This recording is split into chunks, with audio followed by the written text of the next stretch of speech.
बोलो भारत माता की।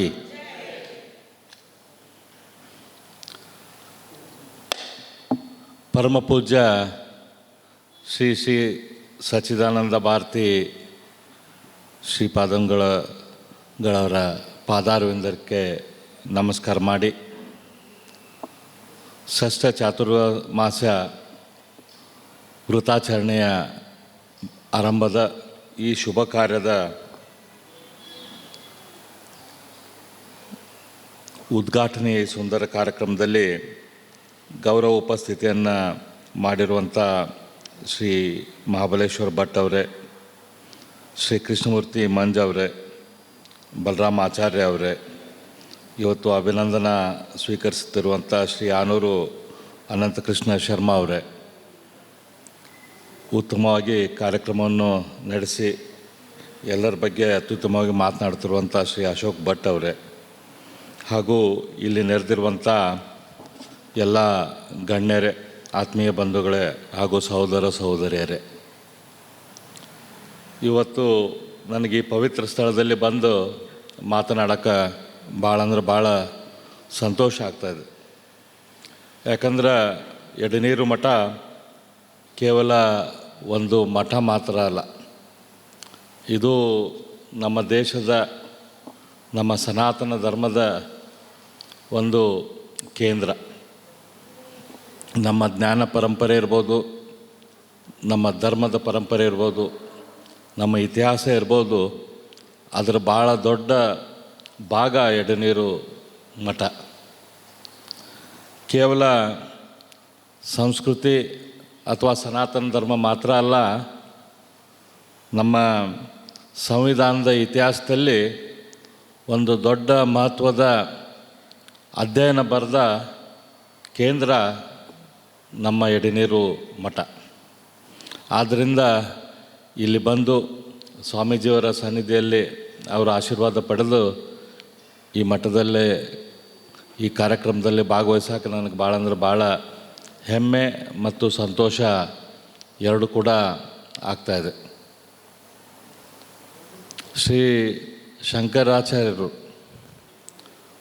ಅವರು ಕೇವಲ ಒಬ್ಬ ಧಾರ್ಮಿಕ ಗುರುಗಳು ಮಾತ್ರ ಆಗಿದ್ದಿಲ್ಲ, ಅವರು ಒಬ್ಬರು ಮಹಾನ್ ತತ್ವಜ್ಞಾನಿ, ಚಿಂತಕ.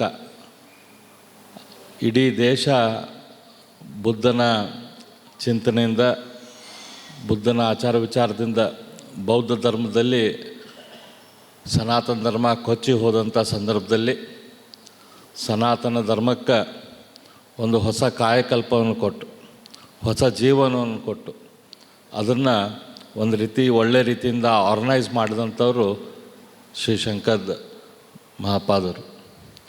ಅವಾಗಿನ ಸಂದರ್ಭದಲ್ಲಿ ಟ್ರಾನ್ಸ್ಪೋರ್ಟೇಷನ್ ಇದ್ದಿದ್ದಿಲ್ಲ, ಈಗಿನಂಗೆ ನೆಟ್ವರ್ಕ್ ಇದ್ದಿದ್ದಿಲ್ಲ. ಆ ಸಂದರ್ಭದಲ್ಲಿ ಇಡೀ ದೇಶಾದ್ಯಂತ ಸುತ್ತಿ ದೇಶದ 4 ಭಾಗದಲ್ಲಿ ಮಠಗಳನ್ನು ಮಾಡಿ, ಅದ್ರ ಜೊತೆ ಹಿಂದೂ ಧರ್ಮಕ್ಕೆ ಅದಕ್ಕೊಂದು ಬೇರೆ ಬೇರೆ ಆಶ್ರಮಗಳನ್ನು ಮಾಡಿ ಅದಕ್ಕೊಂದು ಕಾಯಕಲ್ಪ ಕೊಟ್ಟವರು, ಸನಾತನ ಧರ್ಮದ ಪುನರುಜ್ಜೀವನ ಮಾಡಿದವರು ಶ್ರೀ ಶಂಕರಾಚಾರ್ಯರು.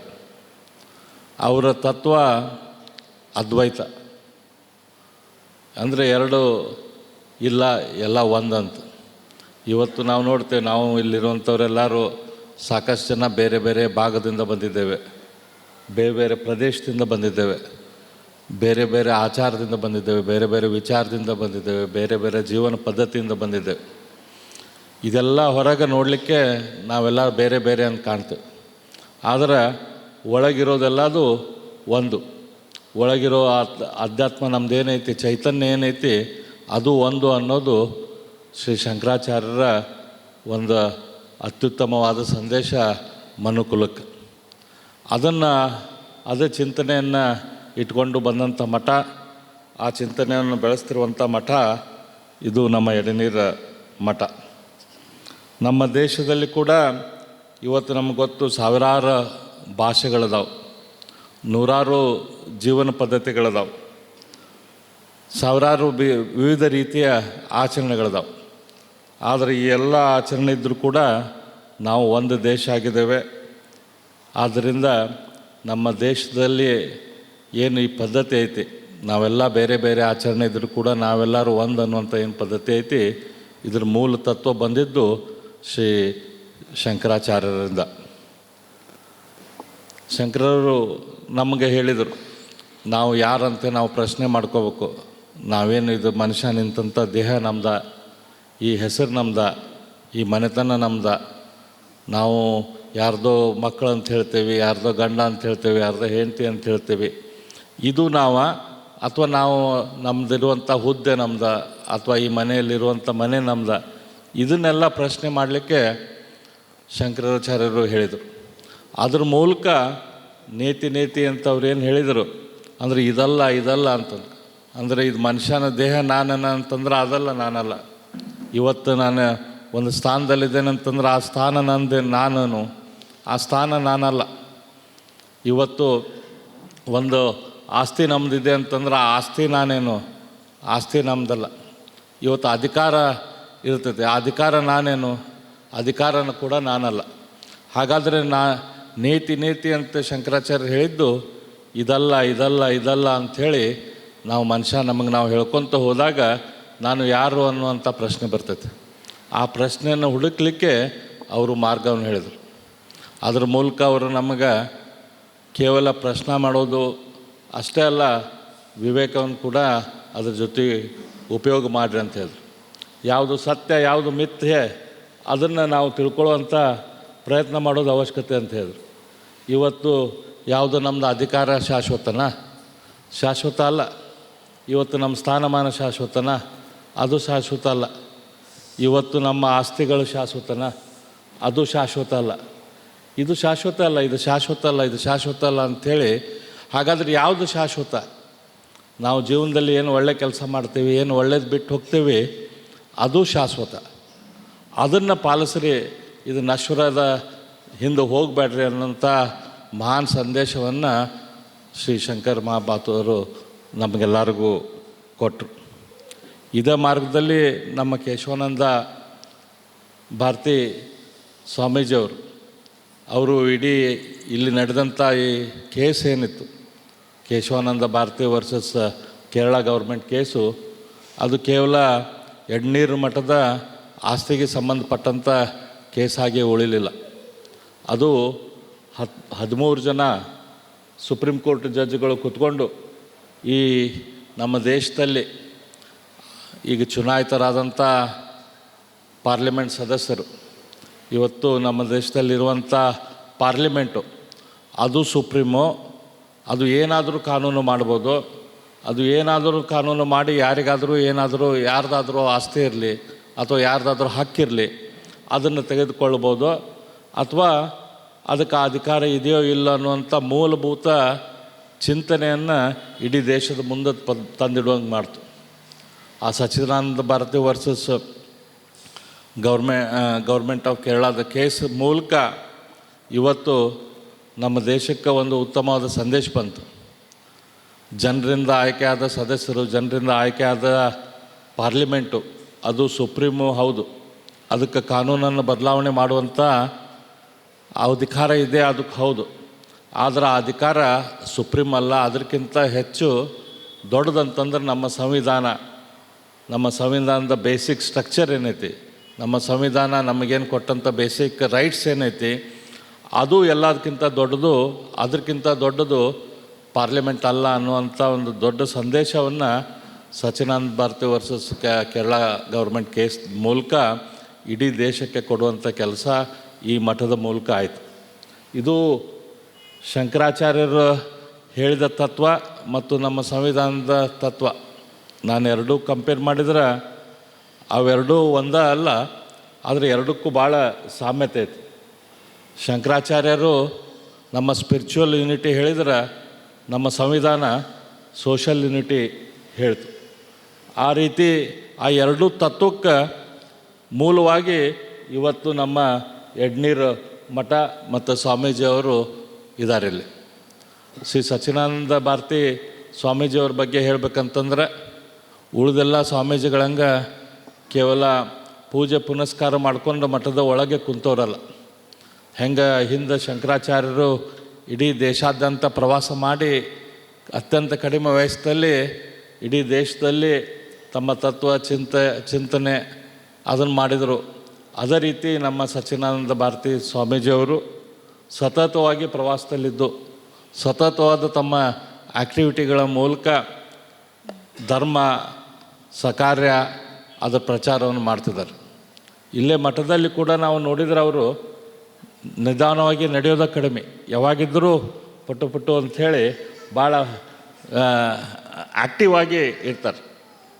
ಆ ಆ್ಯಕ್ಟಿವಿಟಿ ಮೂಲಕ ಇವತ್ತು ಯಾವುದೋ ಒಂದು ಜಾತಿಗಾಗಲಿ ಯಾವುದೋ ಒಂದು ಧರ್ಮಕ್ಕಾಗಲಿ ಅಥವಾ ಯಾವುದೋ ಒಂದು ಪರಂಪರೆಗಾಗಿ ಮಠವನ್ನು ಮತ್ತು ತಮ್ಮ ತತ್ವವನ್ನು ಮೀಸಲಾಗಿಟ್ಟವರಲ್ಲ. ಎಲ್ಲರನ್ನೂ ಕೂಡ ಕೂಡಿಸಿ ಎಲ್ಲರೂ ಇದ್ದಾಗ ಅದು ನಿಜವಾದ ತತ್ವ, ನಿಜವಾದ ಶಂಕರನ ತತ್ವ ಅಂಥೇಳಿ ನಿಜ ಧರ್ಮದಲ್ಲಿ ಪಾಲಿಸ್ತಾ ಇದ್ದರು. ಚಾಂಡಾಲ್ನಲ್ಲಿ ದೇವರನ್ನು ಕಂಡವರು ಶ್ರೀ ಶಂಕರಾಚಾರ್ಯರು. ಅದ್ರ ಮೂಲಕ ನಮಗವರು ಒಂದು ಸಂದೇಶವನ್ನು ಕೊಟ್ಟರು. ಎಲ್ಲ ಮನುಷ್ಯನಲ್ಲೂ ಕೂಡ ಆ ಚೈತನ್ಯ ಇದೆ, ಆ ಎಲ್ಲ ಮನುಷ್ಯನಲ್ಲಿ ಕೂಡ ದೇವರಿದ್ದಾನೆ ಅಂಥೇಳಿ.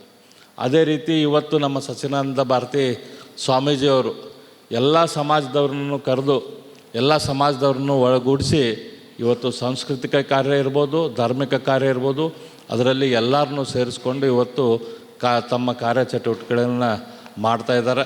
ಇದು ಉಳಿದೆಲ್ಲ ಮಠಗಳಿಗೆ, ಉಳಿದೆಲ್ಲ ಸ್ವಾಮೀಜಿಯವರಿಗೆ ಆದರ್ಶ ಆಗುವಂಥ ಕಾರ್ಯ ನಮ್ಮ ಸ್ವಾಮೀಜಿಯವರು ಮಾಡ್ತಿದ್ದಾರೆ. ಹಾಗಾಗಿ ಅವರ ಕರೆ ಮೇಲೆಗೆ, ಅವರ ಅಪ್ಪಣೆ ಮೇಲೆಗೆ, ಆದೇಶದ ಮೇಲೆಗೆ ಇವತ್ತು ಇಲ್ಲಿ ಬಂದು ಈ ಕಾರ್ಯಕ್ರಮದಲ್ಲಿ ಭಾಗವಹಿಸಿದ್ದಕ್ಕೆ ನನಗೆ ಭಾಳ ಅಂದ್ರೆ ಭಾಳ ಸಂತೋಷ ಆಗೈತಿ. ನಿಮ್ಮೆಲ್ಲರ ಜೊತೆ ಬಂದು ಈ ಕಾರ್ಯಕ್ರಮದಲ್ಲಿ ಭಾಗವಹಿಸೋದಕ್ಕೆ ಅವಕಾಶ ಕೊಟ್ಟಿದ್ದಕ್ಕೆ ತಮಗೆಲ್ಲರಿಗೂ ವಂದನೆಗಳನ್ನು ಹೇಳಿ, ಸ್ವಾಮೀಜಿಯವರ ಈ ಕಾರ್ಯ ಇದೇ ರೀತಿ ಮುಂದುವರಿಲಿ, ಎಡೆನೀರು ಮಠದ ಕಾರ್ಯ ಇದೇ ರೀತಿ ಮುಂದುವರಿಲಿ ಅಂತ ದೇವರಲ್ಲಿ ಶಂಕರಾಚಾರ್ಯರಲ್ಲಿ ಕೇಳಿಕೊಂಡು ನನ್ನ 4 ಮಾತುಗಳನ್ನು ಮುಗಿಸ್ತೀನಿ. ನಮಸ್ಕಾರ. ಶ್ರೀ ಶ್ರೀ ಸಚ್ಚಿದಾನಂದ ಭಾರತಿ ಸ್ವಾಮೀಜಿಯವರ ಪಾದಾರವಿಂದಕ್ಕೆ ನಮಸ್ಕರಿಸುತ್ತಾ, ವೇದಿಕೆ ಮೇಲಿರುವ ಎಲ್ಲ ಗಣ್ಯರೇ ಹಾಗೂ ಭಕ್ತಾಭಿಮಾನಿಗಳೇ, ಮಠದ ಊರಿನ ಎಲ್ಲ ಆತ್ಮೀಯ ಬಂಧುಗಳೇ, ಈ ಒಂದು ಚಾತುರ್ಮಾಸದ ಉದ್ಘಾಟನೆ ಕಾರ್ಯಕ್ರಮದಲ್ಲಿ ಪಾಲ್ಗೊಳ್ಳುವುದು ನಮ್ಮ ಪೂರ್ವಜನ್ಮದ ಪುಣ್ಯ ಅಂತ ನಾನು ತಿಳ್ಕೊಳ್ತೇನೆ. ಯಾಕಂತೇಳಿದರೆ ಒಬ್ಬ ವ್ಯಕ್ತಿಗೂ ಅವನಿಗೊಂದು ಮಠ ಬೇಕು. ಆದರೆ ಭಾಗವತ ಸಂಪ್ರದಾಯದ ಮಠ ಇರುವುದು ಏಕೈಕ ಮಠ ಅಂದರೆ ನಮ್ಮ ಎಡೆನೂರು ಮಠ ಮಾತ್ರ ಒಂದೇ. ನಮಗೆ ಬೇರೆ ಯಾವ ಮಠವೂ ಇಲ್ಲ, ನಮಗಿರುವ ಮಠ ಇದು ಒಂದೇ. ಮತ್ತೆಲ್ಲ ಬೇರೆ ಬೇರೆ ಮಠಗಳಿದ್ದಾವೆ. ಆದರೆ ಕುಲಪುರೋಹಿತರು ಒಂದು ಮಠ ಒಬ್ಬ ಮನುಷ್ಯನಿಗೆ ಬೇಕೇ ಬೇಕು. ಹಾಗಾಗಿ ಈ ಒಂದು ಕಾರ್ಯಕ್ರಮಕ್ಕೆ ನನಗೆ ಬರಲಿಕ್ಕೆ ಹೇಳಿದಾಗ ನಾನು ಯಾವತ್ತೋ ಬರಬೇಕಿತ್ತು, ಗುರುಗಳ ಮುಂದೆ ಕ್ಷಮೆ ಯಾಚಿಸ್ತೇನೆ. ತುಂಬ ಸಾರಿ ಬರಲಿಕ್ಕೆ ಹೇಳಿದರು, ಅದಕ್ಕೆ ನಮ್ಮ ರಾಮಕೃಷ್ಣ ಮೈರು ಇದ್ದರು. ಆದರೆ ಎಲ್ಲದಕ್ಕೂ ಕಾಲ ಕೂಡಿ ಬರಬೇಕಂತೆ.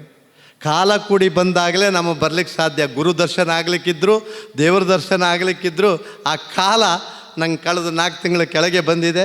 ಆ 4 ವರ್ಷದ್ದು ಒಂದೇ ವರ್ಷ 4 ಸರ್ತಿ ಅವರ ದರ್ಶನ ಮಾಡುವ ಭಾಗ್ಯ ನನಗೆ ಸಿಕ್ತು.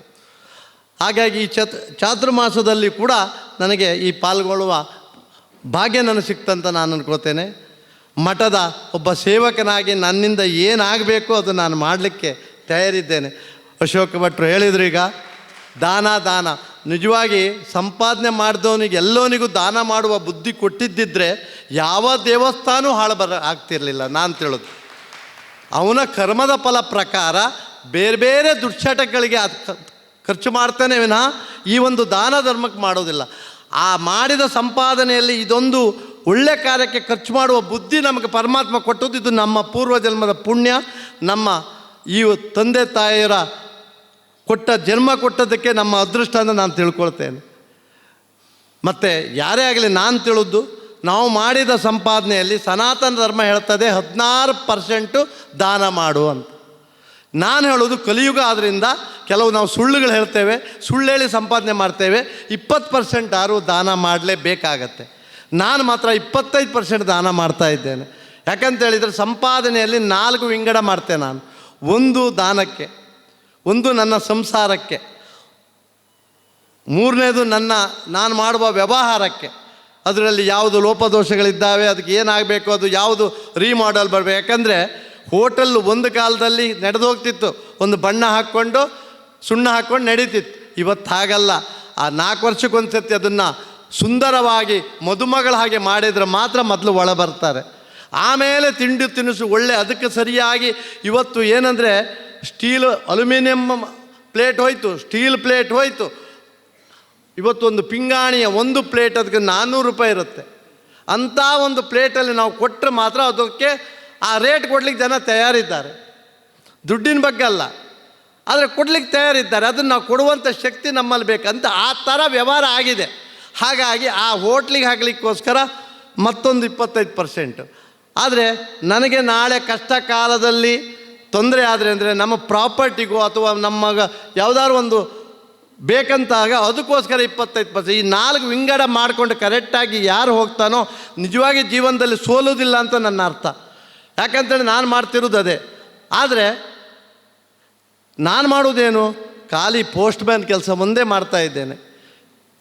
ಪರಮಾತ್ಮ ಕೊಟ್ಟಿದ್ದಾನೆ, ಅದನ್ನು ಯಾರಿಗೆ ಕೊಡಬೇಕಂದು ಅವನೇ ಅಡ್ರೆಸ್ ಕೊಟ್ಟಿದ್ದಾನೆ, ಇಂಥವ್ರಿಗೆ ಕೊಡಿ ಅಂತ. ಆ ಪೋಸ್ಟ್ ಮ್ಯಾನ್ ಕೆಲಸ ಒಂದೇ ನಾನು ಮಾಡ್ತಿರೋದು ಬಿಟ್ಟರೆ ಮೇಲೆ ನಾನು ಸಂಪಾದನೆ ಮಾಡಿ ನಾನು ಕೊಡ್ತಾ ಇದ್ದೇನೆ ಅದು ನಿಜವಾಗಿ ಸುಳ್ಳು. ಯಾಕಂತೇಳಿದರೆ ಪರಮಾತ್ಮ ಇಷ್ಟು ಸಂಪಾದನೆ ಮಾಡೋದು ಬರೆದು ಕಳಿಸಿದ್ದಾನೆ.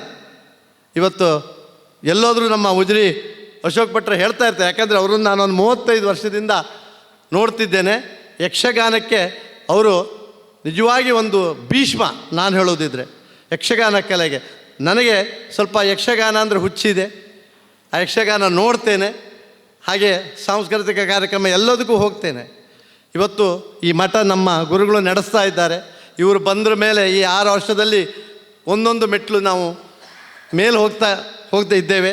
ಅದೇ ಥರನ ಅವರೊಟ್ಟಿಗೆ ನಾವೆಲ್ಲ ಸಹಕಾರ ಕೊಟ್ಟರೆ ಮಠ ನಮ್ಮದ್ದು.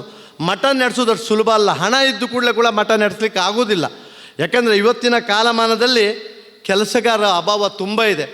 ಯಾಕಂದರೆ ನಮ್ಮ ಜನ್ರೇಷನ್ ಒಂದು 8-10 ಮಕ್ಕಳಾರು ಮಾಡ್ತಿದ್ರು. ಬಡತನ ಇದ್ದರೆ ಬಡತನ ಇತ್ತು, ಆದರೆ 8-10 ಮಕ್ಕಳಿದ್ರು. ಅದರಲ್ಲೂ ಬ್ರಾಹ್ಮಣರಲ್ಲಿ ಮಕ್ಕಳು ಜಾಸ್ತಿ ಇರ್ತಿದ್ರು. ಆದರೆ ಇವತ್ತು ಯಾರಿಗೂ ಮಕ್ಕಳು ಬೇಕಾಗಿಲ್ಲ, ಮದುವೆನೇ ಹೆಣ್ಣು ಮಕ್ಕಳಿಗೆ ಬೇಕಾಗಿಲ್ಲ. ನಾನು ಹೇಳೋದು 28-30 ವರ್ಷ ಆದರೂ ಮದುವೆ ಬೇಡ, ಬರುವ ವರ್ಷ ಅಪ್ಪ ಅಂತ ಮುಂದಾಗ್ತಾರೆ. ಮದುವೆ ಅಂತೂ ಒತ್ತಾಯದಲ್ಲಿ ಮಾಡ್ಕೊಂಡ್ರೆ ಮಕ್ಕಳು ಬೇಡ, ಗಂಡನಿಗೆ ಹೆಂಡತಿ, ಹೆಂಡತಿಗೆ ಗಂಡ, ಮಕ್ಕಳು ಇಷ್ಟೇ ಸಾಕು ಅಂತ. ಅಂತೂ ಬಲವಂತ ಮಾಡಿದ್ರು ಒಂದು ಮಗುವಿಗೆ ಒಪ್ಪಿಗೆ ಕೊಡ್ತಾರೆ. ಇನ್ನು ಅಂಥದ್ದಾದರೆ ಒಂದು ಮಗುವಿಗೆ ಎಂಡಾಯ್ತು. ನಾಳೆ ಇವತ್ತು ಮಠಕ್ಕೆ ನೋಡಿ ಒಂದು ಅಡುಗೆ ಮಾಡೋಕ್ಕಾಗಲಿ ಅಥವಾ ಬೇರೆ ಬೇರೆ ಒಂದು ಕೆಲಸಕ್ಕೆ ಜನಿನ ತೊಂದರೆ ತುಂಬ ಇದೆ. ಅದು ಗುರುಗಳಿಗೆ ನಾವು ಹೇಳುವಂಥದ್ದಲ್ಲ. ಇಲ್ಲಿ ಹಣ ಎಷ್ಟು ಕೊಟ್ಟರಲ್ಲ, ಜನವೇ ಇಲ್ದಿದ್ದಾಗ ಹಣ ಎಲ್ಲಿಂದ ನಮಗೆ ಎಷ್ಟು ಕೊಡ್ಲಿಕ್ಕೆ ಸಾಧ್ಯ? ಕೊಟ್ಟದ್ದಿದ್ರೂ ಅದಕ್ಕೂ ತೃಪ್ತಿ ಇಲ್ಲ. ಹಾಗಾಗಿ ಒಂದು ಮಠ ನಡೆಸಲಿಕ್ಕೆ ತುಂಬ ಕಷ್ಟ ಇದೆ, ಬಟ್ ಸುಲಭ ಇಲ್ಲ. ಗುರುಗಳು ಮಾಡ್ಕೊಂಡು ಹೋಗ್ತಾ ಇದ್ದಾರೆ. ಅವರಿಗೆ ನಾವು ಕೈ ಜೋಡಿಸೋಣ, ಅವರೊಟ್ಟಿಗೆ ನಾವು ಸಹಕಾರ ಕೊಡೋಣ ಅಂತ ಹೇಳ್ತಾ ಈ ಒಂದು ಕಾರ್ಯಕ್ರಮಕ್ಕೆ ಕರೆದು ನನಗೆ 2 ಮಾತಾಡಲಿಕ್ಕೆ ಅವಕಾಶ ಮಾಡಿಕೊಟ್ಟದಕ್ಕೆ ನಿಮಗೆಲ್ಲರಿಗೂ ವಂದನೆ ಮಾಡ್ತಾ ಕೊನೆಗೊಂದು ಹೇಳ್ತೇನೆ. ಊಟಕ್ಕೆ ಉಪ್ಪು ಬೇಕು, ಉಪ್ಪಿಲ್ಲದ್ರೆ ಊಟ ಮಾಡಲಿಕ್ಕೆ ಆಗೋದಿಲ್ಲ. ಉಪ್ಪು ಅತಿಯಾದರೆ ತಿನ್ನಲಿಕ್ಕೆ ಸಾಧ್ಯ ಇಲ್ಲ. ಹಾಗೆ ಜೀವನಕ್ಕೆ ಹಣ ಬೇಕು, ಹಣ ಇಲ್ಲದ್ರೆ ಬದುಕಲಿಕ್ಕಾಗಲ್ಲ. ಅತಿಯಾಗಿ ಹಣ ಮಾಡ್ದೊಂದು ಸುಖ ಪಡ್ತಾ ಇಲ್ಲ ಅಂತ ಹೇಳ್ತಾ ನನ್ನ ಮಾತು ಮುಗಿಸ್ತೆ. ಕ್ಷೇತ್ರದ ದಕ್ಷಿಣಾಮೂರ್ತಿ ದೇವರಿಗೆ ನಮಸ್ಕರಿಸುತ್ತಾ, ಪೂಜ್ಯ ಶ್ರೀಪಾದಂಗವರಿಗೂ ನಮಸ್ಕರಿಸುತ್ತಾ, ವೇದಿಕೆಯಲ್ಲಿ ಆಸೀನರಾಗಿರುವ ಎಲ್ಲ ಗಣ್ಯರಿಗೂ ವಂದಿಸುತ್ತಾ, ವೇದಿಕೆ ಮುಂಭಾಗದಲ್ಲಿರುವ ಎಲ್ಲ ಬಾಂಧವರಿಗೂ ನಮಸ್ಕರಿಸುತ್ತಾ 1-2 ಮಾತು. ಮಂಜರವರು, ಅಶೋಕ್ ಭಟ್ರು ಎಲ್ಲ ಹೇಳಿದರು. ಹಾಗೆ ಇನ್ನೂ ಹೇಳಲಿಕ್ಕೆ ಏನೂ ಜಾಸ್ತಿ ಉಳಿಯೋದಿಲ್ಲ, ಇಲ್ಲ ಅಂತಾನೆ ಹೇಳಬೇಕಷ್ಟೇ. ಆದರೆ ಈ ಚಾತುರ್ಮಾಸ್ಯದ ಬಗ್ಗೆ ಹೇಳುವಾಗ ಅವರು ಹೇಳಿದರು, ಸ್ವಾಮೀಜಿಯವರು ಎಲ್ಲ ಕಡೆ 10 ತಿಂಗಳು ಹೋಗ್ತಾ ಇರ್ತಾರೆ, 2 ತಿಂಗಳು ನಮಗಿಲ್ಲಿ ಬಂದು ಸೇವೆ ಮಾಡಲಿಕ್ಕೆ ಅವಕಾಶ ಕೊಡ್ತಾರೆ. ಎಡನೀರು ಮಠಕ್ಕೆ ಆಗುವಾಗ ಅದು ಸೇವೆ ಅಲ್ಲ, ಅವರು ನಮ್ಮನ್ನಿಲ್ಲಿಗೆ ಬಂದು ನಮ್ಮ ಆತಿಥ್ಯ ಸ್ವೀಕರಿಸಿ ಅಂತ ಹೇಳ್ತಾರೆ. ಇಲ್ಲಿ ಮಧ್ಯಾಹ್ನದ ಅನ್ನಪ್ರಸಾದ ಇರ್ಬೋದು, ಬೆಳಗ್ಗಿನ ಉಪಹಾರ ಇರ್ಬೋದು, ಅದರೊಟ್ಟಿಗೆ ಸಂಜೆ ಮನರಂಜನಾ ಕಾರ್ಯಕ್ರಮ, ಧಾರ್ಮಿಕ ಕಾರ್ಯಕ್ರಮ, ಧಾರ್ಮಿಕ ಸಭೆ ಇಂಥದ್ದೆಲ್ಲ ಎಲ್ಲ ಕಡೆ ಒಂದೇ ಸಿಗ್ತಿದ್ರೆ ಅದು ಎಡನೀರು ಮಠ ಅಂತಲೇ ಹೇಳ್ಬೋದು. ಆದ ಕಾರಣ ಈ ಒಂದು ಕಾರ್ಯಕ್ರಮವನ್ನು ಅವರೇನು 6ನೇ ವರ್ಷದ ಕಾರ್ಯಕ್ರಮವನ್ನು ಕೈಗೆತ್ತಿಕೊಂಡಿದ್ದಾರೆ, ಅದು ಯಶಸ್ವಿಯಾಗಿ ನಡೀಲಿ. ದೇವರು ಎಲ್ಲ ಭಕ್ತರಿಗೂ ಇಲ್ಲಿ ಒಂದು ಬರುವ ಒಂದು ಅವಕಾಶ ಮಾಡಿಕೊಡಲಿ. ಹಾಗೂ ಈ ಒಂದು ಮಠದಿಂದಾಗಿ ಅರವಿಂದ್ ಬೆಲ್ಲವರು ಹೇಳಬೇಕಾದ್ರೆ ಕನ್ನಡ ಇಲ್ಲಿ ಇಷ್ಟು ಉಳಿದಿದೆ ಅಂದರೆ ಅದಕ್ಕೆ ಎಡನೀರು ಮಠ ಕಾರಣ ಅಂತ ಹೇಳ್ಬೋದು. ಯಾಕೆಂದರೆ ಕೇರಳದಿಂದ ಬರ್ತಾ ಇದ್ದಾಗೆ ಕನ್ನಡ ಕಡಿಮೆ ಆಗ್ತಾ ಇರ್ತದೆ. ಈ ಒಂದು ಮಠ ಇರೋದರಿಂದ ಈ ಭಾಗದಲ್ಲಿ ಕನ್ನಡ ಶಾಲೆಗಳು ಇವತ್ತೂ ಜೀವಂತವಾಗಿ ಉಳಿದಿದೆ, ಕನ್ನಡಿಗರು ಇಲ್ಲಿ ಸೇರಿಕೊಂಡಿದ್ದಾರೆ. ಆದ ಕಾರಣ ನಮ್ಮ ಒಂದು ಭಾಷೆ, ನಮ್ಮ ಒಂದು ಕಲೆ ಇಂಥದ್ದನ್ನೆಲ್ಲ ಉಳಿಸುವಲ್ಲಿ ಎಡನೀರು ಮಠ ಒಂದು ಅತ್ಯಂತ ಪ್ರಮುಖವಾದ ಪಾತ್ರವನ್ನು ವಹಿಸಿದೆ ಅಂತ ನಾನು ಹೇಳಲಿಕ್ಕೆ ಇಷ್ಟಪಡ್ತಾ ಇದ್ದೇನೆ. ಆಮೇಲೆ ಶ್ರೀ ಸ್ವಾಮೀಜಿಯವರ ಬಗ್ಗೆ ಹೇಳೋದಾದರೆ, ನಾವು ದಿವಸ ನೋಡ್ತಾ ಇರ್ತೇವೆ, ಯೂಟ್ಯೂಬಲ್ಲಿರ್ಬೋದು ಅಥವಾ ನ್ಯೂಸ್ ಪೇಪರಲ್ಲಿ, ಫೇಸ್ಬುಕ್ಕಲ್ಲಿರ್ಬೋದು, ಅವರು ಪ್ರತಿಯೊಂದು ಅದು ಕಾರ್ಯಕ್ರಮ, ಕಾಸರಗೋಡು ಜಿಲ್ಲೆ ಆಗಿರ್ಬೋದು, ದಕ್ಷಿಣ ಕನ್ನಡ ಜಿಲ್ಲೆ ಆಗಿರ್ಬೋದು, ಪ್ರತಿಯೊಂದು ಕಾರ್ಯಕ್ರಮ ಅದು ನೋಡೋದಿಲ್ಲ, ಅದು ಯಾವ ಪಕ್ಷದವರು ಮಾಡೋದು ಅಥವಾ ಯಾವ ಜಾತಿಯವರು ಮಾಡೋದು, ಅದನ್ನು ಯಾವುದನ್ನು ನೋಡಿದೆ ಭಕ್ತರು ಬಂದು ಇಲ್ಲಿ ಅವರನ್ನು ಕರೆದರೆ ಬಂದು ನಮ್ಮ ಪ್ರತಿಯೊಂದು ಭಜನಾ ಸಂಘ ಇರ್ಬೋದು ಅಥವಾ ಏನಾದರೂ ಸಾಂಸ್ಕೃತಿಕ ಕಾರ್ಯಕ್ರಮ ಎಲ್ಲವಕ್ಕೂ ಬಂದು ಆಶೀರ್ವದಿಸಿ ಒಂದು ಪ್ರೇರಣಾ ಮಾತುಗಳನ್ನು ಹೇಳಿ ಜನರನ್ನು ಒಂದು ಧಾರ್ಮಿಕ ರೀತಿಯಲ್ಲಿ ಕೊಂಡೊಯ್ಯುವಲ್ಲಿ ತುಂಬ ಸಹಕರಿಸ್ತಾರೆ. ಅದರಿಂದಾಗಿ ಇವತ್ತು ಎಡನೀರು ಮಠ ಅದೊಂದು ಕೇವಲ ಒಂದು ವರ್ಗದ ಮಠ ಆಗದೆ ಎಲ್ಲ ಕಾಸರಗೋಡು ಜಿಲ್ಲೆಗೆ ಯಾವ ಮಠ ಅಂದರೆ ಅದು ಎಡನೀರು ಮಠ ಅಂತ ಒಂದು ಅತ್ಯಂತ ಜನಪ್ರಿಯ ಮಠ ಆಗಿದೆ. ಅದಕ್ಕೆ ಮುಖ್ಯವಾಗಿ ಕಾರಣ ಶ್ರೀ ಸಚ್ಚಿದಾನಂದ ಭಾರತಿ ಸ್ವಾಮಿಗಳು. ಯಾಕೆಂದರೆ ನನಗೆ ನೆನಪಿದ್ದ ಹಾಗೆ ಮೊದಲಿನ ಸ್ವಾಮಿಗಳು ಇಷ್ಟು ಹೋಗ್ತಾ ಇರಲಿಲ್ಲ. ಅವರು ಹೋಗ್ತಾ ಇದ್ದಿದ್ದು ಯಕ್ಷಗಾನ ಇರ್ಬೋದು ಅಥವಾ ದೊಡ್ಡ ದೊಡ್ಡ ಕಾರ್ಯಕ್ರಮ ಇರ್ಬೋದು. ಆದರೆ ಈಗ ನಾವು ಇವರನ್ನೆಲ್ಲ ಕಡೆ ನೋಡ್ತಾ ಇದ್ದೇವೆ. ಮತ್ತು ಎಲ್ಲರೂ ಹೇಳ್ತಾ ಇದ್ದಾರೆ, ಈಗ ನಮ್ಮಲ್ಲಿಗೆ ತುಂಬ ಜನ ಬರ್ತಾರೆ, ಕೇಳ್ತಾರೆ, ಎಡನೀರು ಸ್ವಾಮಿಗಳು ಬಂದು ಉದ್ಘಾಟನೆ ಮಾಡಿದ್ದಾರೆ, ಅವರು ಬಂದು ಶಂಕುಸ್ಥಾಪನೆ ಮಾಡಿದ್ದಾರೆ. ನಮಗೆ ಇಂಥ ಒಂದು ಮಾತು ಕೇಳುವಾಗ ತುಂಬ ಖುಷಿ ಆಗ್ತದೆ. ಯಾಕೆಂದರೆ ಈ ಒಂದು ಸಮಾಜದಲ್ಲಿ ಒಬ್ಬ ಗುರುಗಳಾಗಿ ಎಲ್ಲರಿಗೆ ಬಂದು ಈ ಥರ ಒಂದು ಆಶೀರ್ವಾದ ಮಾಡಿ ಅವರಿಗೆ ಒಂದು ಒಳ್ಳೆ ಪ್ರೇರಣಾ ವಾಕ್ಯವನ್ನು ಹೇಳಿ ಹುರಿದುಂಬಿಸೋರು ಯಾವಾಗಲೂ ಅಗತ್ಯ ಇದೆ. ಹಾಗೆ ಅಂಥದ್ದನ್ನು ಮಾಡ್ತಾ ಇರುವ ಶ್ರೀ ಸ್ವಾಮೀಜಿಯವರಿಗೂ ಇನ್ನೂ ಮುಂದೆ ಅತ್ಯಂತ ಕೀರ್ತಿ ಬರಲಿ ಅಂತ ಹೇಳಿಕೊಳ್ಳುತ್ತಾ, ಹಾಗೆ ಸೇರಿದಂಥ ನಮಗೆ ಶ್ರೀದೇವರು ಆಶೀರ್ವಾದ ಯಾವಾಗಲೂ ಇರಲಿ. ಮತ್ತು ಈ ಚಾತುರ್ಮಾಸ್ಯ 60 ದಿವಸ ಕಾರ್ಯಕ್ರಮ ತುಂಬ ಚೆನ್ನಾಗಿ ನಡೀಲಿ. ಸ್ವಾಮಿಗಳು ನನ್ನನ್ನು ಇದಕ್ಕೆ ಪ್ರತಿಯೊಂದು ಕಾರ್ಯಕ್ರಮಕ್ಕೂ ಕರೀತಾರೆ. ಇತ್ತೀಚೆಗೆ ದೊಡ್ಡ ಕಾರ್ಯಕ್ರಮ ಶಂಕರ ಭಗವದ್ಪಾದರ ವಿಗ್ರಹ ಸ್ಥಾಪನೆ, ಅದಕ್ಕೆ ಅವರು 2-3 ಸಲ ಫೋನ್ ಮಾಡಿ ಕರೆದರು. ಆದರೆ ನನ್ನ ಕಾರ್ಯಕ್ಷೇತ್ರ ರಷ್ಯಾದಲ್ಲಿ ಯುದ್ಧ ಆಗ್ತಾಯಿದೆ, ದುಬೈಯಲ್ಲೂ ಯುದ್ಧ ಆಗ್ತಾಯಿದೆ. ಆದ ಕಾರಣ ಯಾವುದೇ ಸಮಯಕ್ಕೆ ಗ್ರಹಿಸಿದಾಗ ಹೋಗಿ ಬರಲಿಕ್ಕೆ ಆಗೋದಿಲ್ಲ. ಆದ ಕಾರಣ ನಾನು ಹೇಳಿದೆ, ನಾನು ಮುಂದೆ ಯಾವುದಾದ್ರು ಕಾರ್ಯಕ್ರಮಕ್ಕೆ ಬರ್ತೇನೆ. ಆಗ ಹೇಳಿದರು ಚಾತುರ್ಮಾಸಕ್ಕೆ ಬರಲೇಬೇಕು ಅಂತ. ನಾನು ಹೇಳಿದೆ, ಆದರೆ ನೋಡುವ ಬರ್ತೇನೆ, ಆದರೂ ಯಾವುದು ಗ್ಯಾರಂಟಿ ಹೇಳಲಿಕ್ಕೆ ಆಗೋದಿಲ್ಲ ಅಂತ. ಆದರೆ ಈ ಸಲ ಪ್ರತಿಯೊಂದು ಸಲವೂ ಈ ಮಠದ ಕಾರ್ಯಕ್ರಮ ಆಗುವ ನಾನು ಈ ಕಾರ್ಯಕ್ರಮಕ್ಕೋಸ್ಕರ ಹೊರಗಡೆಯಿಂದ ಬರಲಿಲ್ಲ. ಆ ಬಂದ ಟೈಮಿನಲ್ಲಿ ನನಗೆ ಈ ಕಾರ್ಯಕ್ರಮ ಸಿಕ್ಕಿದೆ. ಆದ ಕಾರಣ ಅವರಿಗೂ ವಿಶೇಷವಾದ ಅವರಿಂದ ಆಶೀರ್ವಾದವನ್ನು ಬೇಡುತ್ತಾ ಈ ದೇವರು ಎಲ್ಲರಿಗೂ ಒಳ್ಳೆಯದು ಮಾಡಲಿ ಕೇಳಿಕೊಳ್ಳುತ್ತಾ ನನ್ನ 2 ಮಾತುಗಳು ಮುಗಿಸ್ತೇನೆ. ಧನ್ಯವಾದಗಳು. ಜ್ಞಾನೈಕಮೂರ್ತಿಗೆ ನಿರ್ಮಲಾಯ ಪ್ರಶಾಂತಾಯ ದಕ್ಷಿಣಾಮೂರ್ತಯೇ ನಮಃ. ಅತ್ಯಂತ ಬಾಲಂ ಮತಸಿ ಕುಸುಮಪ್ರಕಾಶಂ ದಿಗ್ವಾಸಂ ಕನಕಭೂಷಣಭೂಷಿತಾಂಗಂ ವಿಸೃಸ್ತಕೇಶಂ ಅರುಣಾಧರಂ ಮಾಯತಾಕ್ಷಂ ಕೃಷ್ಣಂ ಸ್ಮರಾಮಿ ಮನಸಾನವನೀತಹಸ್ತಂ. ಸದಾಶಿವಸಮಾರಂಭಾಂ ಶಂಕರಾಚಾರ್ಯಮಧ್ಯಮಾಂ ಅಸ್ಮದಾಚಾರ್ಯಪರ್ಯಂತಾಂ ವಂದೇ ಗುರುಪರಂಪರಾಂ. ನಮ್ಮ 6ನೇ ಚಾತುರ್ಮಾಸ್ಯ ವ್ರತ ಸಂಕಲ್ಪದ ಸಾಂಸ್ಕೃತಿಕ ಕಾರ್ಯಕ್ರಮಗಳ ಉದ್ಘಾಟನೆ ಇವತ್ತು ಈ ವೇದಿಕೆಯಲ್ಲಿ ಸಂಪನ್ನಗೊಳ್ತಾ ಇದೆ. ಈಗಾಗಲೇ ಎಲ್ಲ ಅತಿಥಿಗಳು ಕೂಡ ಅವರ ಆಶಯವನ್ನು ಅವರ ಮಾತಿನಲ್ಲಿ ವ್ಯಕ್ತಪಡಿಸಿದರು. ಚಾತುರ್ಮಾಸ್ಯ ವ್ರತ ಸಂಕಲ್ಪ ಅನ್ನೋದು ನಮ್ಮ ಹಿಂದೂ ಧರ್ಮದಲ್ಲಿ, ಸನಾತನ ಧರ್ಮದಲ್ಲಿ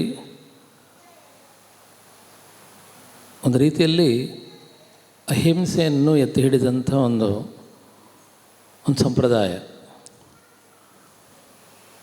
ನಮ್ಮ ಸನಾತನ ಧರ್ಮದ ವೈಶಿಷ್ಟ್ಯ ಅದು. ಸನಾತನ ಧರ್ಮದಲ್ಲಿ ಬರೀ ಧರ್ಮ ಬೋಧನೆಗಳಲ್ಲ, ಆ ಧರ್ಮವನ್ನು ಹೇಗೆ ಆಚರಿಸಬೇಕು ಅನ್ನೋದನ್ನು ಕೂಡ ಆಚರಣೆಯ ಮೂಲಕ ನಮ್ಮ ಹಿರಿಯರು ಹಾಕಿಕೊಟ್ಟಿದ್ದಾರೆ. ಈಗಾಗಲೇ ಅಶೋಕ ಭಟ್ರು ಹೇಳಿದಾಗೆ ಚಾತುರ್ಮಾಸ್ಯ ಅನ್ನುವಂಥದ್ದು ಗೃಹಸ್ಥರು ಕೂಡ ಆಚರಿಸುವಂಥ ಒಂದು ಪದ್ಧತಿ. ಹಿಂದಿನ ಕಾಲದಲ್ಲಿ 4 ತಿಂಗಳು, ಆಮೇಲೆ ಪಕ್ಷಾವೈ ಮಾಸಃ ಅಂತ ಒಂದು ಪಕ್ಷವನ್ನು 1 ತಿಂಗಳು ಅನ್ನುವಂತಹ ಒಂದು ಸಂಕಲ್ಪದೊಂದಿಗೆ ತಗೊಂಡು 4 ಪಕ್ಷಗಳನ್ನು 4 ತಿಂಗಳಾಗಿ ಆಚರಿಸುವುದು. ಒಂದೊಂದು ಪಕ್ಷದಲ್ಲಿ ಒಂದೊಂದು ಧಾನ್ಯವನ್ನು, ದದ್ದಿಯನ್ನು, ಹೀಗೆ ಬೇರೆ ಬೇರೆ ಆಹಾರವನ್ನು ವರ್ಜಿಸಿ 4 ತಿಂಗಳ ಕಾಲ ಆ ಚಾತುರ್ಮಾಸ್ಯ ವ್ರತವನ್ನು ಕೈಗೊಳ್ಳೋದು. ಆದರೆ ಒಟ್ಟು ಅದರ ಸಂಕಲ್ಪ ಏನೆಂದರೆ ಅಹಿಂಸೆ ಅನ್ನೋದು ಅದರ ಪರಮವಾದಂಥ ಒಂದು ಸಂಕಲ್ಪ. ಮೊದಲೆಲ್ಲ ಸನ್ಯಾಸಿಗಳು, ಪರಿವರಾಜಕರು, ಅಂದರೆ ನಿಜ ಅರ್ಥದಲ್ಲಿ ಕಾಲ್ನಡಿಗೆಯ ಮೂಲಕ ದೇಶ ಸಂಚಾರವನ್ನು ಮಾಡ್ತಾಯಿದ್ರು. ಈ ಸಂದರ್ಭಕ್ಕಾಗುವಾಗ ಮಳೆಗಾಲ, ಭೂಮಿಯಲ್ಲೆಲ್ಲ ಹುಳ ಹುಪ್ಪಟೆಗಳು, ಸಣ್ಣ ಸಣ್ಣ ಸಸ್ಯಗಳು ಹೀಗೆ ಹೆಚ್ಚಾಗಿ ಮೊಳಕೆ ಬರುವಂಥ ಮತ್ತು ಹುಟ್ಟಿಕೊಳ್ಳುವಂಥ ಕಾಲ. ಹಾಗಿರುವಾಗ ಹಾಗೆ ನಡೆದುಕೊಂಡು ಬರುವಾಗ ಅಂತಹ ಪ್ರಾಣಿಗಳಿಗೆ, ಅಂತಹ ಸಸ್ಯರಾಶಿಗಳಿಗೆ ಅದು ನಾಶ ಆಗಬಾರದು, ಅದಕ್ಕೆ ಹಿಂಸೆ ಆಗಬಾರದು ಅನ್ನೋ ದೃಷ್ಟಿಯಿಂದ ಸನ್ಯಾಸಿಗಳು, ಪರಿವ್ರಾಜಕರು ಒಂದು ಕಡೆಯಲ್ಲಿ 4 ತಿಂಗಳು ಈ ವ್ರತವನ್ನು ಕೈಗೊಂಡು ತಮ್ಮ ಅನುಷ್ಠಾನವನ್ನು ಹೆಚ್ಚಿಗೊಳಿಸುವಂಥ ಒಂದು ಸಂಪ್ರದಾಯ. ಅಂದರೆ ಒಟ್ಟು ತಾತ್ಪರ್ಯ ನಮ್ಮ ಧರ್ಮದಲ್ಲಿ ಮುಖ್ಯವಾಗಿ ಅಹಿಂಸೆ ಅನ್ನೋದು ನಮ್ಮ ಹೆಚ್ಚಿನ ಎಲ್ಲ ತತ್ವಗಳಲ್ಲಿ ಕೂಡ ಅದನ್ನು ಅಳವಡಿಸಿಕೊಂಡಿದ್ದಾರೆ. ಆದರೆ ಹಿಂದೂ ಧರ್ಮದಲ್ಲಿ, ಸನಾತನ ಧರ್ಮದಲ್ಲಿ ಇದು ಮುಖ್ಯವಾಗಿ ನಮಗೆ ಕಾಣಲಿಕ್ಕೆ ಸಾಧ್ಯವಾಗ್ತದೆ. ಆದ ಕಾರಣ ಧರ್ಮ ಅನ್ನುವಂಥದ್ದು ನಮಗೆ ಅದು ಭಾಷಣಕ್ಕೆ ಅಥವಾ ಅದನ್ನು ಹೇಳಿಕೊಳ್ಳಿಕ್ಕಿರುವಂಥದ್ದಲ್ಲ, ಅದು ನಮಗೆ ಆಚರಣೆಗಿರುವಂಥದ್ದು. ಧರ್ಮವನ್ನು ನಾವು ಆಚರಿಸಿ ಧಾರ್ಮಿಕರಾಗಿ ಬೇಕೇ ಹೊರತು ಅದನ್ನು ಭಾಷಣದ ಮೂಲಕ ನಮಗೆ ಹೇಳಲಿಕ್ಕೆ ಸಾಧ್ಯ ಇಲ್ಲ. ಅಂತಹ ಚಾತುರ್ಮಾಸ್ಯ ವ್ರತ ಸಂಕಲ್ಪ ಇವತ್ತಿನ ದಿನದಲ್ಲಿ, ಇವತ್ತು ದೇವರ ಸನ್ನಿಧಿಯಲ್ಲಿ, ಪೂಜ್ಯ ಭಗವತ್ಪಾದರ ಸನ್ನಿಧಿಯಲ್ಲಿ ವ್ಯಾಸಪೂಜೆಯೊಂದಿಗೆ ಪ್ರಾರಂಭಗೊಂಡಿದೆ. ಬಹಳಷ್ಟು ಭಕ್ತ ವೃಂದದವರು ಬಂದು ಈ ಕಾರ್ಯಕ್ರಮದಲ್ಲಿ ಪಾಲ್ಗೊಂಡಿದ್ದೀರಾ. ಪ್ರಥಮವಾಗಿ ಬಂದಂಥ ಎಲ್ಲರಿಗೂ ಆ ದೇವರು ಅನುಗ್ರಹವನ್ನುಂಟು ಮಾಡಲಿ, ಎಲ್ಲರಿಗೂ ಕೂಡ ದೇವರು ಆಯುರಾರೋಗ್ಯ ಭಾಗ್ಯಗಳನ್ನು ನೀಡಲಿ ಅನ್ನೋದಾಗಿ ಈ ಸಂದರ್ಭದಲ್ಲಿ ವಿಶೇಷವಾದಂಥ ಪ್ರಾರ್ಥನೆ ಸಲ್ಲಿಸ್ತಾ ಇದ್ದೀವಿ. ಶ್ರೀಮಠದ ಸಂಪ್ರದಾಯಂತೆ ಮೊದಲಿನ ಪೂರ್ವಗುರುಗಳಂಥ ಕೇಶವಾನಂದ ಭಾರತಿ ಶ್ರೀಪಾದಂಗಳವರ ಕಾಲದಿಂದ ಮಠದಲ್ಲಿ ಧಾರ್ಮಿಕವಾಗಿ ಏನು ಅನಾಚೂನವಾಗಿ ನಡ್ಕೊಂಡು ಬರ್ತಾ ಇದೆ, ಅದು ಹಾಗೇ ನಡ್ಕೊಂಡು ಬರ್ತಾ ಇದೆ. ಅದನ್ನು ನಡೆಸಿಕೊಂಡು ಅದರೊಂದಿಗೆ ಈ 2 ತಿಂಗಳುಗಳ ಕಾಲ ಅದೊಂದು ಸಾಂಸ್ಕೃತಿಕ ಸತ್ರವಾಗಿ ಇಲ್ಲಿ ನಡೆಸಲ್ಪಡ್ತಾ ಇದೆ. ಬೇರೆ ಬೇರೆ ಕಡೆಯಿಂದ ಸಂಗೀತ ವಿದ್ವಾಂಸರಿರ್ಬೋದು, ಭರತನಾಟ್ಯ ಕಲಾವಿದರಿರ್ಬೋದು, ಯಕ್ಷಗಾನ ಕಲಾವಿದರಿರ್ಬೋದು ಬಂದು ಈ ವೇದಿಕೆಯಲ್ಲಿ, ಈ ಸನ್ನಿಧಿಯಲ್ಲಿ ಸೇವೆಯನ್ನು ನೀಡ್ತಾ ಇದ್ದಾರೆ. ಹಾಗೇ ಬೆಳಗಿನ ಹೊತ್ತಿನಲ್ಲಿ ಭಜನಾ ಕಾರ್ಯಕ್ರಮ, ಹೀಗೆ ಧಾರ್ಮಿಕ ಕಾರ್ಯಕ್ರಮದೊಂದಿಗೆ ಇನ್ನಿತರ ನಮ್ಮ ಸಂಸ್ಕೃತಿಯನ್ನು ಸಾರುವಂಥ ನಮ್ಮ ಕಲಾ ಕಾರ್ಯಕ್ರಮಗಳನ್ನು ಕೂಡ ಒಡಗೂಡಿಸಿಕೊಂಡು ಈ ಕಾರ್ಯಕ್ರಮ 2 ತಿಂಗಳುಗಳ ಕಾಲ ನಡೀತಾ ಇದೆ. ಪೂಜ್ಯ ಕೇಶವಾನಂದ ಭಾರತಿ ಶ್ರೀಪಾದಂಗಳವರ ಕಾಲದಿಂದಲೂ ಅಂತೆ ನಡೆದುಕೊಂಡು ಬರ್ತಾಯಿತ್ತು. ಇವತ್ತು ಕೂಡ ಅದು ಅಶೋಕ್ ಭಟ್ರವರ ಮಾತಿನಲ್ಲಿ ಹೇಳಿದರು, ಅದೊಂಥರ ರಿಲೇ ಪಾಸ್ ಮಾಡೋದು ಅನ್ನೋದಾಗಿ. ಅದು ರಿಲೇ ಪಾಸ್ ಮಾಡೋದು ಹೋದಾದರೆ ಇವತ್ತಿನ ಕಾಲದಲ್ಲಿ ಮುಖ್ಯವಾಗಿ ನಮ್ಮ ಧಾರ್ಮಿಕ ಕೇಂದ್ರಗಳು ರಿಲೇ ಪಾಸ್ ಮಾಡೋದ್ರೊಂದಿಗೆ ರಿಲಯಬಲ್ ಆಗಿರಬೇಕು. ನಮ್ಮ ಸಮಾಜಕ್ಕೆ ಅದು ನಂಬಿಕೆಗೆ ಅರ್ಹವಾಗಿರಬೇಕು. ನಾವಿವತ್ತು ಭಾಳಷ್ಟು ಕೆಲವೊಂದು ಸುದ್ದಿಗಳಲ್ಲಿ ನಾವು ನೋಡ್ತೇವೆ, ಬೇರೆ ಬೇರೆ ರೀತಿಯಿಂದ ಸಮಾಜಕ್ಕೆ ಕಳಂಕವನ್ನು ತರುವಂಥ ಕೆಲಸವನ್ನು ಕೂಡ ಮಾಡ್ತಾಯಿದೆ. ಹಾಗಿರುವಾಗ ಧಾರ್ಮಿಕ ಕೇಂದ್ರಗಳ ಜವಾಬ್ದಾರಿ ಏನಂದರೆ ಸಮಾಜವನ್ನು ಒಟ್ಟುಗೂಡಿಸೋದು, ಸಮಾಜದಲ್ಲಿ ನಂಬಿಕೆಯನ್ನು ಸಮಾಜದಲ್ಲಿ ನಂಬಿಕೆಯನ್ನು ಹುಟ್ಟಿಸೋದು, ಸನಾತನ ಧರ್ಮ, ಹಿಂದೂ ಧರ್ಮವನ್ನು ಗಟ್ಟಿಗೊಳಿಸುವಂಥ ಕಾರ್ಯವನ್ನು ಮಾಡೋದು.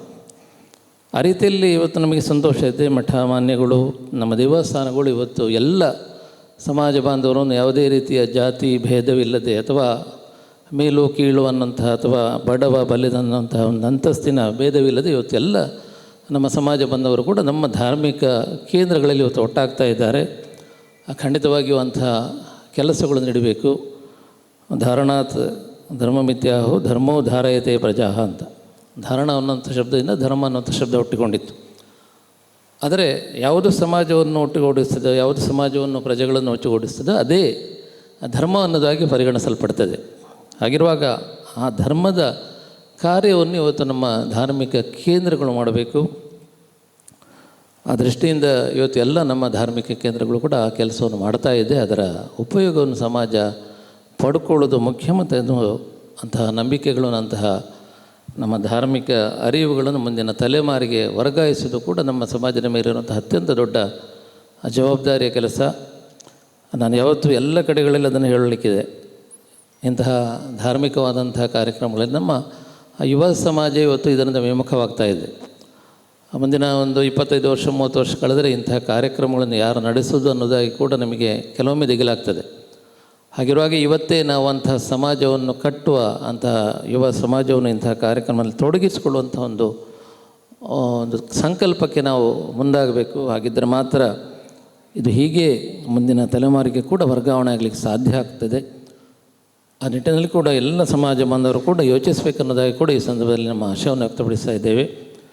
ನನ್ನ ಮಾತನ್ನು ನಾನು ಹೆಚ್ಚು ಮುಂದುವರಿಸೋದಿಲ್ಲ, ಯಾಕಂದರೆ ಈಗಾಗಲೇ ತಡ ಆಯಿತು. 2 ತಿಂಗಳ ಕಾಲ ಈ ಕಾರ್ಯಕ್ರಮ ನಡೀಲಿಕ್ಕಿದೆ. ಬಹಳಷ್ಟು ಭಜನಾ ಕಾರ್ಯಕ್ರಮಗಳು, ಅದರಲ್ಲಿ ಬಹಳಷ್ಟು ಭಜಕರು ಒಂದು ಪಾಲ್ಗೊಳ್ತಾರೆ. ಬಹಳಷ್ಟು ಸಾಂಸ್ಕೃತಿಕ ಕಾರ್ಯಕ್ರಮಗಳು ಬೇರೆ ಬೇರೆ ಕಡೆಗಳಿಂದ, ಬೇರೆ ಬೇರೆ ಊರುಗಳಿಂದ ಬಂದು ಇಲ್ಲಿ ಪಾಲ್ಗೊಳ್ತಾ ಇದ್ದಾರೆ. ಅಂತೆಯೇ ಊರ ಪರವೂರ ಎಲ್ಲ ಭಕ್ತರು ಕೂಡ ಸೇರಿಕೊಂಡು ಹೊರೆ ಕಾಣಿಕೆಯಲ್ಲಿ ಅನ್ನದಾನಕ್ಕೆ ಬೇಕಾದಂತಹ ಸಾಮಗ್ರಿಗಳನ್ನೆಲ್ಲ ತಂದು ಕೊಡ್ತಾ ಇದ್ದಾರೆ. ಅವರಿಗೆಲ್ಲರಿಗೂ ಈ ಸಂದರ್ಭದಲ್ಲಿ ಮುಂಚಿತವಾಗಿ ನಮ್ಮ ದೇವರ ಅನುಗ್ರಹವನ್ನು ಕಾಂಕ್ಷಿಸ್ತಾ, ವೇದಿಕೆಯಲ್ಲಿ ಇವತ್ತು ನಮಗೆ ಭಾಳ ಸಂತೋಷದ ವಿಷಯ,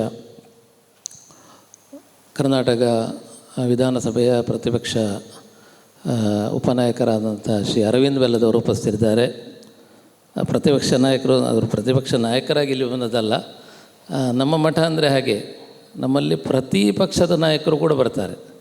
ಯಾಕೆಂದರೆ ಒಂದೇ ಪಕ್ಷದವರದ್ದು ಇಲ್ಲ, ಎಲ್ಲ ಪಕ್ಷದವರು ಕೂಡ ಬರ್ತಾರೆ. ನಾನು ಇತ್ತೀಚೆಗೆ ಹುಬ್ಬಳ್ಳಿಯವರನ್ನು ಭೇಟಿಯಾಗಿದ್ದೆ. ಬಹಳಷ್ಟು ಸಮಾಜದ ಬಗ್ಗೆ ಕಳಕಳಿಯುವವರು ಮತ್ತು ಒಬ್ಬ ಸಜ್ಜನ ರಾಜಕಾರಣಿ. ಯಾಕೆಂದರೆ ನೀವು ಅವರ ಮನೆಗೆ ಹೋದರೆ ಗೊತ್ತಾಗ್ತದೆ ಆ ಮನೆಯ ಹೊರಗೆ ಬೆಳಗಿನ ಹೊತ್ತಲ್ಲಿ ಎಷ್ಟು ಜನ ನಿಂತಿರ್ತಾರೆ ಅನ್ನೋದಾಗಿ.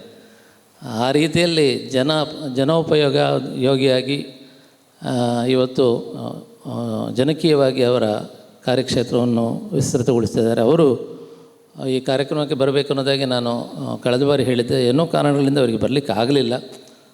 ಭಾಳ ಸಂತೋಷದಿಂದ ಇವತ್ತು ಭಾಳ ಮುಂಚಿತವಾಗಿ ಬಂದು ಈ ಕಾರ್ಯಕ್ರಮದಲ್ಲಿ ಪಾಲ್ಗೊಂಡಿದ್ದಾರೆ. ಅವರಿಗೆ ಈ ಸಂದರ್ಭದಲ್ಲಿ ನಮ್ಮ ವಿಶೇಷವಾದಂಥ ಹೃದಯವಾದಂಥ ಅಭಿನಂದನೆಗಳನ್ನು ತಿಳಿಸ್ತಾ ಇದ್ದೇವೆ. ಅವರಿಗೆ ದೇವರು ಅನುಗ್ರಹವನ್ನು ಉಂಟು ಮಾಡಲಿ ಅನ್ನೋದಾಗಿ ಕೂಡ ಈ ಸಂದರ್ಭದಲ್ಲಿ ಪ್ರಾರ್ಥಿಸ್ತಾ ಇದ್ದೇವೆ. ಈಗಾಗಲೇ ಅಶೋಕ್ ಭಟ್ರು ತಿಳಿಸಿದ ಹಾಗೆ ಕೃಷ್ಣಮೂರ್ತಿ ಮಂಜರು ಮತ್ತು ನಮ್ಮ ಎಡಕನ ಮಹಾಬಲೇಶ್ವರ ಭಟ್ ಅವರು ಜಿಲ್ಲೆಯಲ್ಲಿ, ಇವರು ಕಾಸರಗೋಡು ಜಿಲ್ಲೆಯಲ್ಲಿ, ಅವರು ದಕ್ಷಿಣ ಕನ್ನಡ ಉಡುಪಿ ಜಿಲ್ಲೆಯಲ್ಲಿ ಯಾವುದೇ ನಾವು ಧಾರ್ಮಿಕ ಕಾರ್ಯಕ್ರಮಗಳು, ಸಾಮಾಜಿಕ ಕಾರ್ಯಕ್ರಮ ನೋಡಿದರೆ ಅವರದೊಂದು ಕೊಡುಗೆ ಅಲ್ಲಿ ಇದ್ದೇ ಇದೆ. ಇವತ್ತು ದೇವಸ್ಥಾನಗಳಿರ್ಬೋದು ಅಥವಾ ನಮ್ಮ ಧಾರ್ಮಿಕ ಕೇಂದ್ರಗಳು ಮತ್ತು ಭಜನಾ ಮಂದಿರಗಳಿರ್ಬೋದು, ಇವತ್ತು ಅದು ಜೀರ್ಣೋದ್ಧಾರಗೊಳ್ಳಬೇಕಿದ್ದರೆ, ಅದರ ಕಾರ್ಯಗಳು ನಿರಂತರವಾಗಿ ನಡೀಬೇಕಿದ್ದರೆ ಖಂಡಿತವಾಗಿ ಇಂಥ ಧಾನ್ಯಗಳ ಒಂದು ದಾನಿಗಳ ಒಂದು ಸೇವೆ ಬಹಳ ಮುಖ್ಯವಾದದ್ದು.